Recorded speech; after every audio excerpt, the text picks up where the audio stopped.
अभी आपने क्या बीमारियां देखा? मेरी बातों पर गौर नहीं करते हो आप। गौर करो, बहुत पहले कहा था कि ऐसी बीमारी आएगी कि दवा खोलने में ही अन्य तमाम का वारा न्यारा हो जाएगा। और कोरोना में ही हुआ कि नहीं हुआ? तो कोरोना तो एक ट्रेलर है, अभी तो बीमारियां आ रही हैं आगे। इसलिए भैया सात्विक भोजन करो, शाकाहारी भोजन करो, मांसाहार को त्याग दो आज ही यहीं। जो कोई मांसाहार करते हो, जो कोई इन गंदी चीज़ों को खाते हो, दक्षिणा में हमको दे दो यहीं। रुपया पैसा धन दौलत जमीन जायदाद नहीं मांग रहा हूँ आप, लेकिन यही दे जाओ। चलो सोचो कि भाई कुछ देना चाहिए, साधु हमारे यहाँ आए हैं तो हमको कुछ देना चाहिए, तो समझ लो यही दे जा रहे हैं। छोड़ जाओ यहीं। और ऐसे नशे की चीज़ें मत पीना खाना कि जिससे होश में न रह जाओ। तमाम नौजवानों का चरित्र गिरता चला जा रहा है, आलस्य आता चला जा रहा है, काम छोड़ छोड़ दे रहे हैं, मन नहीं कह रहा उनका कुछ करने का। कैसे ये देश चलेगा? अरे देश के कर्णधारों को जो शराब को बढ़ावा दे रहे हैं, हुकूमत वालों को सोचना चाहिए कि यह अगर विदेश की कोई नीति हो, दुश्मन की नीति हो, कि यहाँ के नौजवान सब बेकार कर दिए जाएं, न तो वो कुछ करने लायक रह जाएं, न लड़ाई में लड़ने लायक रह जाएं, फौज में भर्ती होने लायक न रह जाएं, तब तो ऐसे आप हारे पड़े हो। विदेशों से, दुश्मनों से ऐसे हारे पड़े हुए हो।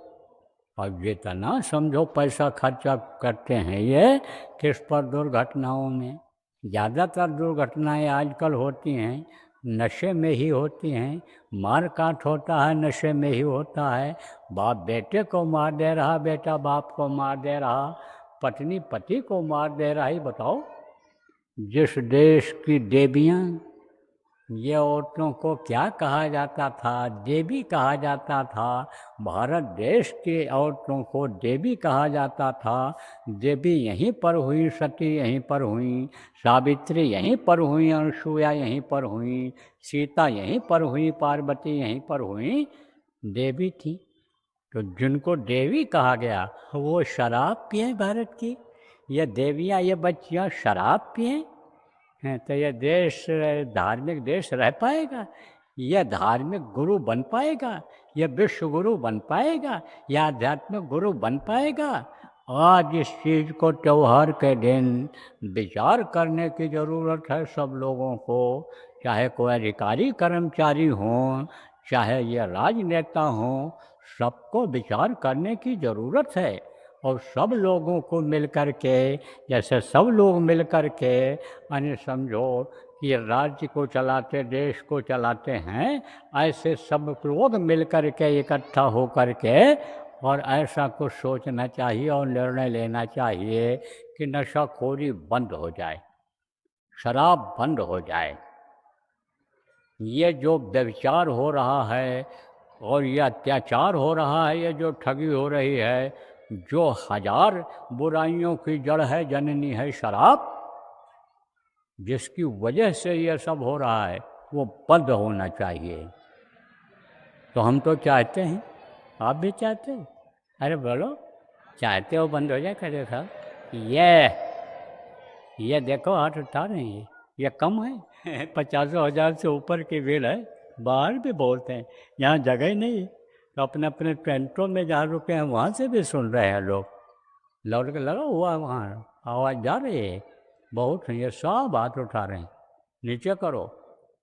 अब आप ये समझो प्रेमियों कि यह सुनेंगे तो सुनेंगे, नहीं तो यही आवाज़ हम आपका वहाँ पहुँचा देंगे और वो सुनवाई करेगा और लोग छोड़ने के लिए मजबूर हो जाएंगे। यह भी आपको बता दें, बंद हो जाएगा मांसाहार, भारत में बंद हो जाएगा अत्याचार अन्याय, भारत में बंद हो जाएगा व्यभिचार, भारत में बंद हो जाएगा ये नशाखोरी। ऐसा समय आएगा, ऐसा समय आने वाला है नहीं वक्त ज़्यादा, कुछ ही वर्षों में देश दुनिया का नक्शा बदल जाएगा, इस धरा पर ही सतयुग आ जाएगा। ऐसा समय आ रहा है। बस मैं जो बताऊं आप उस रास्ते को पकड़ लो, उन बातों को आप पकड़ लो और आंख बंद करके करते चले जाओ। देखो, मंच से कोई भी बात जो मैं बोलूँगा वो आपके नुकसान की कोई बात नहीं रहेगी, वो कोई भी आपको नुकसान नहीं करेगा। इसलिए कोई भी स्वार्थ की बात ना अपने सत्संगी सहयोगियों के स्वार्थ की बात मैं मंच से बोलता हूँ।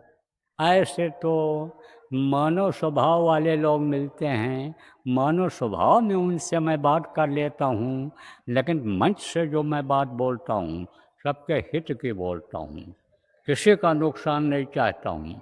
अगर मेरी बात पर आप लोग विश्वास कर लोगे तो यह सब करके दिखा के फिर दुनिया से जाऊँ।